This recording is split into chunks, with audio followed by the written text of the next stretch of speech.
എൻ്റെ പേര് Meera. Study smart ഇംഗ്ലീഷിലോട്ട് എല്ലാവർക്കും സ്വാഗതം.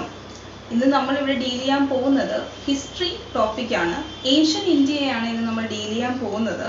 ഏൻഷ്യൻ ഇന്ത്യ 50 ചോദ്യങ്ങളിലൂടെയാണ് നമ്മളിന്ന് പഠിക്കാനായിട്ട് പോകുന്നത്. അപ്പോൾ വിവിധ PSC, SSC എക്സാമിന് വളരെ യൂസ്ഫുൾ ആകുന്ന ഓരോ ക്വസ്റ്റ്യൻസും വളരെ ഇമ്പോർട്ടൻ്റ് ആയിട്ടുള്ള പോയിന്റ്സ് മെൻഷൻ ചെയ്യുന്ന രീതിയിലാണ് ഈ ക്വസ്റ്റ്യൻസ് സെലക്ട് ചെയ്തിരിക്കുന്നത്. അപ്പോൾ നമുക്ക് സമയം കളയേണ്ട ക്ലാസ്സിലോട്ട് പോകാം. Harappan Indus valley civilisation.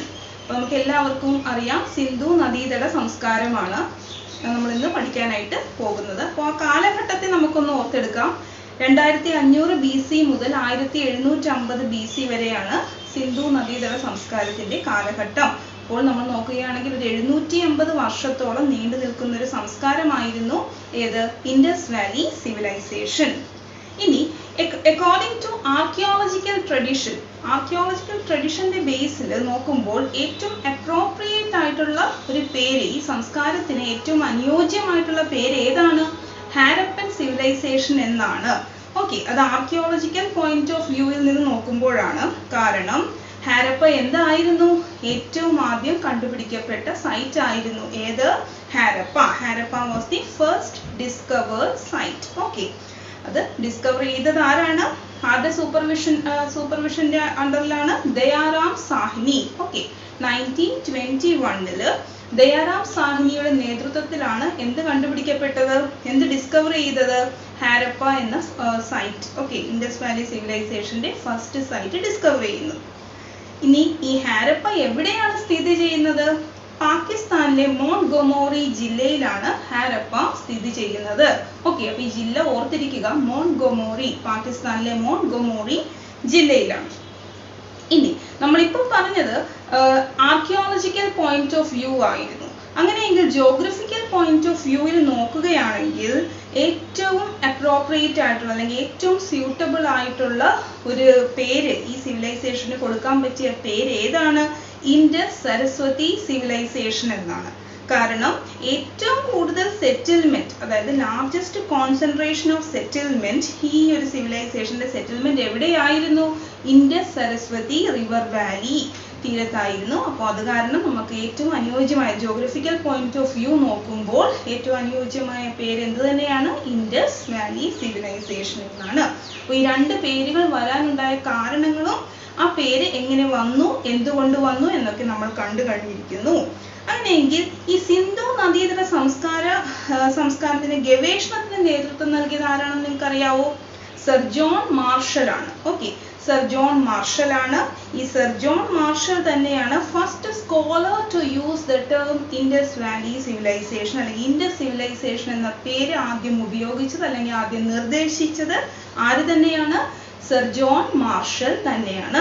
Okay, ഇനി ഏതൊരു ടൈമിലാണ്, ഒരു ടൈം പീരീഡ് ഉണ്ട് ഇൻഡസ് വാലി സിവിലൈസേഷൻ, ഏത് ടൈം പീരീഡിലാണ് നമുക്ക് ഉൾക്കൊള്ളിക്കാൻ പറ്റുന്നത് നോക്കിക്കഴിഞ്ഞാൽ പ്രോട്ടോ ഹിസ്റ്റോറിക് പീരീഡ് അല്ലെങ്കിൽ ചാൽക്കോലിത്തിക് പീരീഡ് അല്ലെങ്കിൽ ബ്രോൺസ് ഏജ് എന്ന് നമുക്ക് പറയാം. ഓക്കെ, വെങ്കല യുഗം. ഇനി ഇൻഡസ് വാലി സിവിലൈസേഷൻ എവിടെയൊക്കെ ആയിരുന്നു സ്പ്രെഡ് ആയിട്ടുണ്ടായിരുന്നതെന്ന് നമുക്ക് നോക്കാം. സിന്ധ്, ബാലൂചിസ്ഥാൻ, പഞ്ചാബ്, ഹരിയാന, രാജസ്ഥാൻ, ഗുജറാത്ത്, യുപിയുടെ western part, western UP and northern Maharashtra. Okay, northern മഹാരാഷ്ട്രയായിരുന്നു സൗത്തിൽ വരുന്നൊരു ബോർഡർ. ഓക്കെ, സദേൺ മോസ്റ്റ് ആ ഒരു പോയിന്റ് വരുന്നത് മഹാരാഷ്ട്രയുടെ നോർത്ത് റീജിയൻ ആയിരുന്നു. ഓക്കെ, അപ്പൊ ഇവിടെ ഈ സ്ഥലങ്ങളിലൊക്കെ ആയിരുന്നു ഇൻഡസ് സിവിലൈസേഷൻ സ്പ്രെഡ് ആയിട്ടിരുന്നത്. ഇനി ഇന്ത്യയുടെ ഏറ്റവും വടക്ക് ഭാഗത്ത് കാണപ്പെടുന്ന സിന്ധു നദീതട സൈറ്റ് ഏതാണെന്ന് നമുക്ക് നോക്കാം. അതായത് northern most site of Indus valley civilization, അത് മാണ്ട എന്ന സ്ഥലം, ജമ്മു കാശ്മീരിലെ മാണ്ട എന്ന സ്ഥലമാണ് നോർത്തേൺ മോസ്റ്റ് സൈറ്റ് എന്ന് അറിയപ്പെടുന്നത്. ഇനി സദേൺ മോസ്റ്റ് സൈറ്റ് ഞാൻ നേരത്തെ പറഞ്ഞു, അതായത് നോർത്തേൺ മഹാരാഷ്ട്ര വരെ എത്തി നിൽക്കുന്നുണ്ടായിരുന്ന ഇൻഡസ് വാലി സിവിലൈസേഷൻ. അപ്പോൾ ദൈമാബാദ്, അതായത് മഹാരാഷ്ട്രയിലെ ദൈമാബാദ് എന്ന സ്ഥലമാണ് southernmost site of Indus valley civilisation. Okay, ഇനി eastern most site of Indus valley civilisation നമ്മൾ പറഞ്ഞു വെസ്റ്റേൺ UP വരെ ഉണ്ടായിരുന്നു. അപ്പോൾ ഇതിന്റെ ഈസ്റ്റേൺ മോസ്റ്റ് സൈറ്റ് എന്ന് പറയുമ്പോൾ അത് ആലംഗീർപൂർ ആണ്. ഉത്തർപ്രദേശിലെ ആലംഗീർപൂരിലാണ് eastern most site of Indus valley civilisation ഉള്ളത്. ഇനി വെസ്റ്റേൺ മോസ്റ്റ് സൈറ്റിലോട്ട് വരാം. അതായത് സുക്ത ജെൻഡോർ ഇത് പാകിസ്ഥാൻ, ഇറാൻ ബോർഡറിലാണ് സ്ഥിതി ചെയ്യുന്നത്.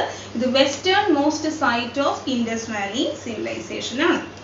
ഇനി ക്യാപിറ്റൽ സിറ്റീസ് നമുക്കറിയാം, ഹാരപ്പ, മോഹൻജദാരോ ആണ് ക്യാപിറ്റൽ സിറ്റീസ് നമുക്കറിയാം. അതുപോലെ തന്നെ പോർട്ട് സിറ്റീസ് വളരെ ഇമ്പോർട്ടൻ്റ് ആയിട്ട് നമ്മൾ ഓർത്തിരിക്കേണ്ടതായിട്ടുള്ള സ്ഥലങ്ങളാണ്. Lothal port city. ഓക്കെ, സുക്ത ജെൻഡർ അതും ഒരു പോർട്ട് സിറ്റി ആയിരുന്നു. അലാദിനോ, ബാൽകോട്ട്, കുന്ദാശി ഈ സ്ഥലങ്ങളൊക്കെ ആയിരുന്നു പോർട്ട് സിറ്റീസ്. ഓക്കെ, ഇനി സരസ്വതി റിവറിനെ ബേസ് ചെയ്തൊരു ക്വസ്റ്റ്യൻ നമുക്ക് നോക്കാം. River Saraswati was known by the name of Ghaggar in Punjab. പഞ്ചാബിൽ ഘാഗർ എന്ന പേരിൽ അറിയപ്പെട്ടിരുന്നത് സരസ്വതി നദിയായിരുന്നു. ആൻഡ് ചക്ര, ബാലൂചിസ്ഥാൻ റീജിയനിൽ ചക്ര എന്ന പേരിൽ അറിയപ്പെട്ടിരുന്നതും ഏത് നദി തന്നെയായിരുന്നു? റിവർ സരസ്വതി തന്നെയായിരുന്നു. ഓക്കെ, ഇനി ഈ ഹാരപ്പൻ സിവിലൈസേഷൻ അല്ലെങ്കിൽ ഇൻഡസ് വാലി സിവിലൈസേഷന്റെ ഏരിയനെ കുറിച്ച് പറയുകയാണെങ്കിൽ ഈ ഏരിയ ഒരു ട്രയാങ്കുലർ ഷേപ്പിലായിരുന്നു ഉണ്ടായിരുന്നത്. ഒരു ട്രയാങ്കുലർ കവർ ചെയ്തിരിക്കുന്ന ഏരിയ ഒന്ന് എടുത്തു നോക്കിയാൽ ട്രയാങ്കുലർ ഏരിയ ആയിരുന്നു. Okay, which accounted for about ഒരു 12,99,600 സ്ക്വയർ കിലോമീറ്റർ ഏരിയ കവർ ചെയ്തിട്ടുണ്ടായിരുന്നു. ഇത് കമ്പാരിറ്റീവ്ലി ഏൻഷ്യൻ ഈജിപ്ത് അല്ലെങ്കിൽ മെസോപ്പൊട്ടോമിയൻ സിവിലൈസേഷന്റെ ഒക്കെ ഏരിയ വെച്ച് നോക്കുമ്പോൾ കമ്പാരിറ്റീവ്ലി ലാർജർ ആയിരുന്നു. അപ്പോൾ ഇതൊരു വളരെ വലിയൊരു സിവിലൈസേഷൻ ആയിരുന്നു എന്ന് നമുക്ക് ഇതിൽ നിന്നും മനസ്സിലാക്കാം. ഓക്കെ, നമ്മൾ പറഞ്ഞു ഹാരപ്പ ഫസ്റ്റ് ഡിസ്കവേർഡ് സൈറ്റ് ആയിരുന്നു ഇൻഡസ് വാലി സിവിലൈസേഷനിലെ. ഏത് നദിയുടെ അരികത്തായിരുന്നു ഈ ഹാരപ്പ എന്ന സൈറ്റ് സ്ഥിതി ചെയ്യുന്നത്? രവി റിവർ. ഓക്കെ, രവി നദിയുടെ തീരത്തായിരുന്നു. ദയാറാം സാഹ്നിയാണ് 1921 ആണെന്ന് നമ്മൾ കണ്ടു കഴിഞ്ഞു. ഓക്കെ, ഇനി വാസ്റ്റ് മൗണ്ട്സ് അറ്റ് ഹാരപ്പ. ഈ ഹാരപ്പയുടെ ഡിസ്കവർ ചെയ്ത് ആ ടൈമിൽ ഫസ്റ്റ് ഇങ്ങനെ ഒരു സൈറ്റിനെ കുറിച്ച് റിപ്പോർട്ട് ചെയ്യുന്നത് ചാൾസ് മെയ്സൺ ആണ്. Charles Masson 1826 Charles Masson vast mounds at Harappa എന്നൊരു കാര്യം റിപ്പോർട്ട് ചെയ്യുന്നത്. ഓക്കെ, ആൻഡ് അത് കഴിഞ്ഞപ്പോൾ അവിടെ വിസിറ്റ് ചെയ്യുന്നത് അലക്സാണ്ടർ കണ്ണിംഗ്ഹാം ആണ് 1853 കൂടാതെ 1873. ഓക്കെ, ഇനി ഹാരപ്പയിൽ കണ്ടുവരുന്ന ഇൻഡസ് ഹാരപ്പൻ റീജിയനിൽ കണ്ടുവരുന്ന 2 types ഓഫ് ബറിയൽ പ്രാക്ടീസസ് ഉണ്ടായിരുന്നു. 2 രീതിയിലുള്ള ക്രിമേഷൻ, ആ ഒരു മെത്തേഡ് അതെന്തായിരുന്നു നമുക്ക് നോക്കാം. അതിന്റെ പേരുകളൊന്ന് ഓർത്തിരിക്കേണ്ടതാണ്. R37 ടൈപ്പ് കൂടാതെ H type cemetery. Okay, R37 H type ഇത് രണ്ടും ഓർത്തിരിക്കുക. ഇനി largest site of Indus valley civilisation ഏതാണെന്ന് നമുക്ക് എല്ലാവർക്കും അറിയാം, മോഹൻജദാരോ. ഓക്കെ, മോഹൻജദാരോ ആണ്. ഇനി largest Indian site of Indus civilisation, ഇപ്പൊ ഇന്ത്യയിൽ നിലവിലുള്ള ഇൻഡസ് വാലി സിവിലൈസേഷന്റെ ഒരു സൈറ്റ്, ലാർജസ്റ്റ് സൈറ്റ് ആണ് ചോദിക്കുന്നതെങ്കിൽ അത് രാഖി ഗാർഹി ആണ്. Rakhi Garhi. Okay, mound of dead. Okay, mound of dead എന്നറിയപ്പെടുന്നത് ഏതാണ്? മോഹൻജദാരോ. ഈ മോഹൻജദാരോ ഡിസ്കവർ ചെയ്ത ആരാണ്? R.D. ബാനർജി. ഹാരപ്പ കണ്ടുപിടിച്ച 1 വർഷത്തിന് ശേഷമാണ് 1922 എന്ത് കണ്ടുപിടിക്കുന്നത്, എന്ത് ഡിസ്കവർ ചെയ്യുന്നത്? മോഹൻജദാരോ ഡിസ്കവർ ചെയ്യുന്നത്. മോഹൻജദാരോ നഖ്ലിസ്ഥാൻ എന്ന പേരിലും അറിയപ്പെടാറുണ്ട്. ഒയാസിസ് ഓഫ് സിന്ധ്, സിന്ധിന്റെ മരിപ്പച്ച എന്ന് വേണമെങ്കിൽ വിശേഷിപ്പിക്കാവുന്ന ഒരു സ്ഥലമാണ് മോഹൻജദാരോ. ഓക്കെ, ഇനി മോഹൻജദാരോയിലാണ് the greatest building of the civilisation, നമുക്കറിയാം ഗ്രേറ്റ് ബാത്ത് അതായത് സ്നാനഘട്ടം സ്ഥിതി ചെയ്യുന്നത്. ഇനി സുർക്കോട്ടാഡ എന്നൊരു സ്ഥലത്തിനെ കുറിച്ച് നമുക്ക് നോക്കാം. കച്ച് ഡിസ്ട്രിക്ട്, ഗുജറാത്തിലെ കച്ച് ഡിസ്ട്രിക്റ്റിൽ സ്ഥിതി ചെയ്യുന്ന സ്ഥലമാണ് സുർക്കോട്ടാഡ. ഈ സുർക്കോട്ടാഡയുടെ പ്രത്യേകത എന്താണ്? ഈ ഒരു സ്ഥലത്തിൽ നിന്നാണ് the only Indus site where the remains of a horse have actually been found. Okay, ഹോഴ്സിന്റെ അവശിഷ്ടങ്ങൾ കണ്ടെത്തപ്പെട്ട ഒരു സ്ഥലമാണ് ഏത്? സുർക്കോട്ടാഡ. ഓക്കെ, ഇനി ഇൻഡസ് പീപ്പിൾ ആയിരുന്നു were the first to produce cotton in the world. Cotton ലോകത്തിൽ ആദ്യമായി പ്രൊഡ്യൂസ് ചെയ്ത ജനങ്ങൾ, ആൾക്കാർ എവിടെയായിരുന്നു ഉണ്ടായിരുന്നത്? ഇൻഡസ് പീപ്പിൾ ആയിരുന്നു. ഓക്കെ, ഇനി ലയൺ, സിംഹത്തെ കുറിച്ച് ഈ ജനങ്ങൾക്ക് അറിവുണ്ടായിരുന്നില്ല. കൂടാതെ അയൺ എന്ന വസ്തുവിനെ കുറിച്ചും ഇവർക്ക് അറിവുണ്ടായിരുന്നില്ല. ഇനി സുമേറിയൻ ടെക്സ്റ്റുകളിൽ മെലൂഹ എന്ന് വിശേഷിപ്പിക്കുന്ന സ്ഥലം ഏതാണെന്ന് അറിയാവോ? അതും ഇൻഡസ് റീജിയൻ ആണ്. ഇൻഡസ് വാലി സിവിലൈസേഷന്റെ ഇൻഡസ് എന്ന സ്ഥലത്തെ കുറിച്ചാണ് സുമേറിയൻ ടെക്സ്റ്റുകളിൽ മെലൂഹ എന്ന പേരിൽ വിശേഷിപ്പിക്കുന്നത്.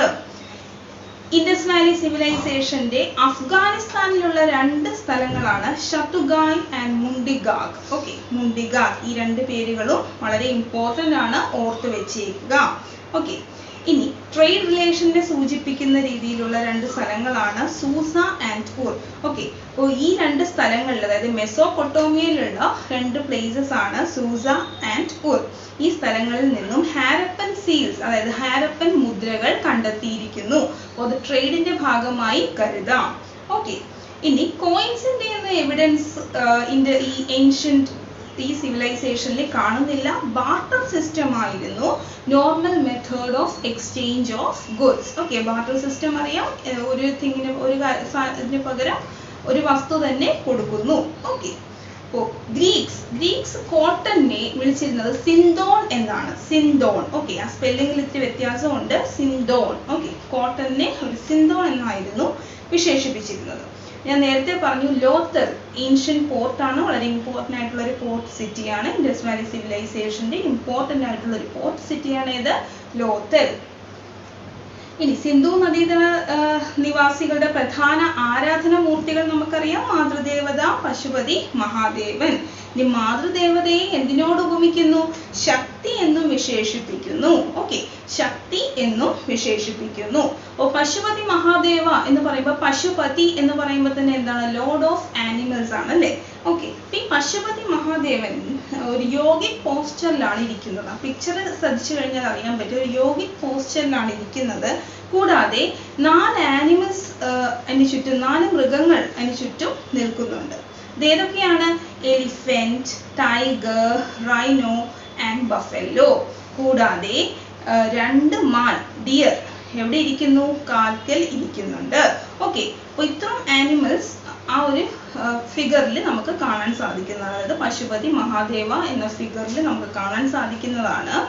ഇനി ഓൾഡസ്റ്റ് ഫോം ഓഫ് വർഷിപ്പ് ശിവശക്തിയായി കരുതപ്പെടുന്നു. ഇനി അടുത്തതായി നമ്മൾ നോക്കാൻ പോകുന്നത് സൂലൈറ്ററി. അതായത് സൂലൈറ്ററി എന്ന് പറയുമ്പോൾ ആനിമൽ അല്ലെങ്കിൽ ട്രീയുടെ വർഷിപ്പ് ആണ്. ഓക്കെ, ആരാധന, മൃഗങ്ങളെയോ വൃക്ഷങ്ങളെയോ ആരാധിക്കുന്ന രീതിയെ നമ്മൾ സൂലൈറ്ററി എന്ന് പറയുന്നു.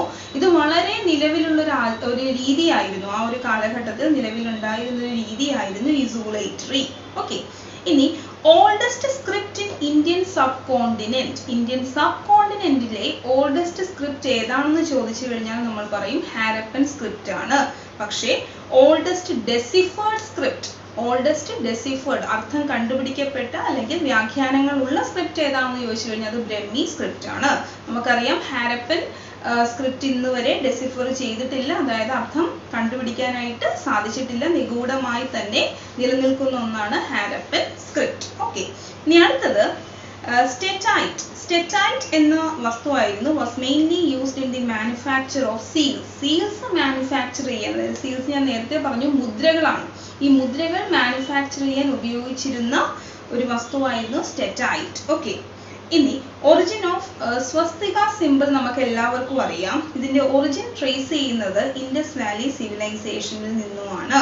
ഓക്കെ, ഇനി ഋഗ്വേദത്തിൽ ഒരു യുദ്ധം, ഹരിയുംബ്യ എന്ന സ്ഥലത്ത് ഒരു യുദ്ധം നടക്കുന്നതായി സൂചിപ്പിക്കുന്നുണ്ട് ഋഗ്വേദത്തിൽ. ഓക്കെ, ഈ ഹരിയുംബ്യ എന്ന സ്ഥലം ഏത് തന്നെയാണ്? ഹാരപ്പ എന്ന സ്ഥലമാണെന്ന് നമ്മൾ കണ്ടെത്തിയിരിക്കുന്നു. Okay, Rigveda speaks of a battle at a place named Hariumpia which has been identified as Harappa. Okay, അപ്പോൾ നമ്മൾ ഇന്ന് ഏൻഷ്യന്റ് ഇന്ത്യൻ സിവിലൈസേഷൻ അല്ലെങ്കിൽ ഏൻഷ്യന്റ് ഇന്ത്യനെ ബേസ് ചെയ്ത് ഇൻഡസ് വാലി സിവിലൈസേഷന്റെ വളരെ ഇമ്പോർട്ടൻ്റ് ആയ 50 ചോദ്യങ്ങൾ കണ്ടു കഴിഞ്ഞിരിക്കുന്നു. അപ്പോൾ ഇനി നമ്മൾ അടുത്ത ക്ലാസ്സിൽ ബാക്കി ചോദ്യങ്ങൾ കാണുന്നതാണ്. അപ്പോൾ പെട്ടെന്ന് പഠിക്കാവുന്ന രീതിയിലാണ് ഈ ചോദ്യങ്ങൾ അറേഞ്ച് ചെയ്തിരിക്കുന്നത്. കണക്ട് ചെയ്ത് അങ്ങോട്ട് പോകുന്നു. അപ്പോൾ എല്ലാവരും ക്ലാസ്സുകൾ ഇഷ്ടപ്പെടുകയാണെങ്കിൽ സബ്സ്ക്രൈബ് ചെയ്യാനും കമൻറ്റ് ചെയ്യാനും ലൈക്ക് ചെയ്യാനും ഷെയർ ചെയ്യാനും മറക്കണ്ട. പിന്നെ കൂടുതൽ ക്ലാസ്സുകൾക്കായി സ്റ്റഡി സ്മാർട്ട് ഇംഗ്ലീഷ് ടെലിഗ്രാം ചാനലിൽ ജോയിൻ ചെയ്യാനായിട്ട് ശ്രമിക്കുക. അപ്പോൾ അടുത്ത ക്ലാസ്സിൽ കാണുന്നത് വരെ എല്ലാവർക്കും നന്ദി, നമസ്കാരം.